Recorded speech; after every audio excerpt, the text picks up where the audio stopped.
আসসালামু আলাইকুম রহমতুল্লাহি ওয়া বারাকাতুহু। প্রিয় বামইল পত্নীতলা নওগাঁবাসী, আগামী 27শে মার্চ আমি জুবাইর আহমদ তাশরিফ বামইল নুরানি হাফিজিয়া মাদ্রাসায় আসছি। ইনশাআল্লাহ আপনাদের সাথে দেখা হবে। আপনারা সকলে আমন্ত্রিত। আসসালামু আলাইকুম রহমতুল্লাহি ওয়া বারাকাতুহু। আসসালামু আলাইকুম রহমতুল্লাহি ওবরকাতু। আমি এই মুহূর্তে রয়েছি বামইল আব্দুল আজিজ নুরানি হাফিজিয়া মাদ্রাসা। আগামী 27শে মার্চ আমাদের মাদ্রাসার মাহফিলের আয়োজন করা হয়েছে। সম্মানিত এলাকাবাসী, যুবকদের আয়োজনে আরও কিছু বক্তা এবং শিল্পী অ্যাড করা হয়েছে।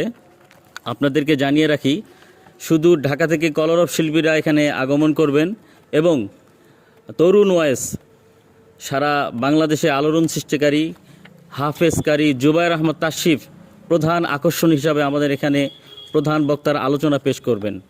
যারা এই ভিডিও দেখছেন, আপনাদের সকলের দাওয়াত বামইল হাফিজিয়ার মাদ্রাসার মাহফিলে আপনারা সকলেই আমন্ত্রিত। বামইল হাফিজিয়া মাদ্রাসার মাহফিলে যোগ দিন দলে দলে। বামইল হাফিজিয়া মাদ্রাসার মাহফিলে যোগ দিন দলে দলে।